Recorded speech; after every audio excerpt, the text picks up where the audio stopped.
Welcome back to another Nourish to Flourish episode with yours truly, Megan the Trainer, registered dietitian, and today we're going to dive through my thoughts on the new 2025 to 2030 American Dietary Guidelines. So for those who are in kind of the dietitian realm like myself, this is always kind of an exciting time when the new dietary guidelines are going to be released. Not that anything like new and earth-shattering really comes out, but sometimes it's just kind of fun if you're a nerd like me to just read a bunch of research and read a bunch of articles. But the new guidelines were released, and I want to talk about it because for a good week, it was all over my social media because obviously I'm following a lot of other dietitians and nutrition professionals, and everybody was sharing their opinion and their take on different things, and I thought I would throw mine into the ring as well. And I hope that it maybe brings a different perspective your way when it comes to the dietary guidelines. So the first thing that I want to say is that with the dietary guidelines, these are something that's put out by the USDA, the Department of Agriculture, in conjunction with the Health Department. So this kind of comes from a couple different places in our government. Now, there's different doctors, there's dietitians, there's, a whole bunch of health professionals that are going to be kind of teaming together to put all of this stuff out. So again, just knowing who the authors are and kind of where that's coming from is going to be important. It's something worth noting and kind of keeping in the back of your mind.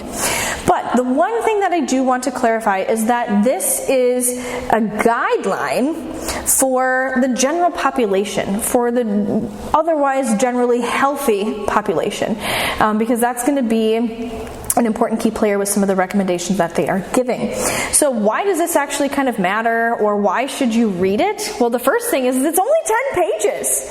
So if you've never read a dietary guidelines before, or if you haven't looked at this one, I highly encourage you to check it out. It's only 10 pages. The last one was almost 150. So yeah, far less reading required, and it's listed in a more user-friendly, more reader-friendly kind of approach. So that is one thing that I really like, is that it actually makes it more realistic for the general population to actually read and take in.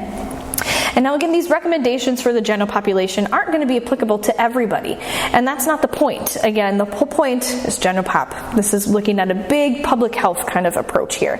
So if you are somebody who has specific diseases or conditions and things going on, you're obviously going to need a little bit more individualized and tailored nutrition than what the dietary guidelines are approaching. This is meant to just be more foundational, kind of serve as like a North Star in a sense for people who maybe don't know where to begin and just want to kind of start somewhere. One of the other things that I really like about the dietary guidelines is the emphasis that is placed on protein. In the past, the recommendation was 0.8 grams per kilo, and this was to kind of avoid deficiency and mitigate, protein losses at a very low baseline level. So this is kind of the minimum needs. And I also want to say, this is more so about surviving and not thriving. So I think it's exciting that there is a new protein recommendation. Not that we need to all be crazy about protein and, scooping protein powders and doing all of this other crazy stuff with protein, but I think it helps to encourage people to, again, just kind of think about what is kind of on their plate and what protein kind of looks like. This is going to be really helpful from a metabolism perspective, supporting muscle, supporting blood sugar, supporting satiety. So this is something that I enjoyed kind of viewing and seeing in the dietary guidelines. There is a little blurb when it comes to gut health, so it's nothing very specific. It's not super in-depth in a sense, but I like that there's a little bit of a mention of it and how fiber and probiotics can be helpful from a gut health perspective, just to get you kind of started, to kind of wet your whistle in a sense. So this is where things start to get a little chaotic, because I'm going to talk for just a hot second about fats. So the biggest thing that a lot of people from the critiques that I've seen on social media, at least relating to, again, the dietary fat, recommendations or guidelines that are included, is coming down to saturated fats. So the guidelines still advocate for having less than 10% of your total calories coming from saturated fats, which usually is from animal fats, but yet says cook with healthy oils like olive oil, butter and tallow, which just seems kind of conflicting, and I agree, and I can see where that's coming from. But here's where I want to add a little bit of clarity, or at least what my read on what this means is: if you're going to be cooking something, if you're going to be frying something, these oils, avocado oil, butter, these things are going to have higher smoke points that are going to be less volatile. So from an anti-inflammatory perspective, these ones are going to be better for cooking oils. Now, yes, it's different if you're going to slather, a bunch of butter on your toast, put butter in your mashed potatoes. That's a separate thing. But the big thing here is I think it's also encouraging, in my opinion, that we don't need to be afraid of these things. Of course, it really just kind of boils down to being mindful of portions, being mindful of moderation, and all of that. I work with a lot of postmenopausal or perimenopausal women, and I'm an advocate in talking to them, if they can tolerate dairy, to have like full-fat yogurt or a higher fat percentage of cottage cheese or just cheese in general, because your hormones are literally built on fat. They're cholesterol based.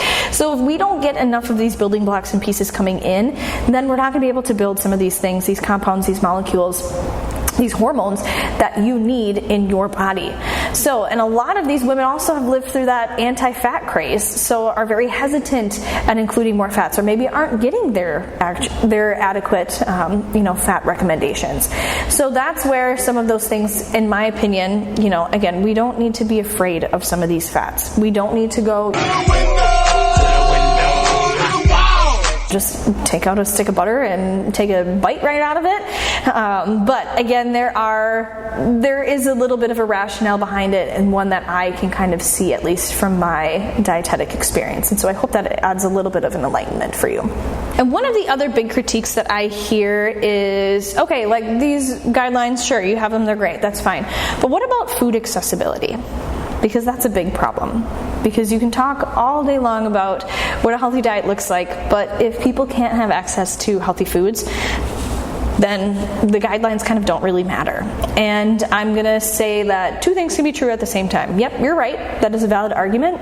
But I also want to point out that, again, these are the dietary guidelines. These are not the dietary protocols. This is where different programs like free and reduced lunches, WIC, and SNAP come into play. That is where the accessibility gap is supposed to be, addressed. Those are the programs, those are the services that are put in place for that.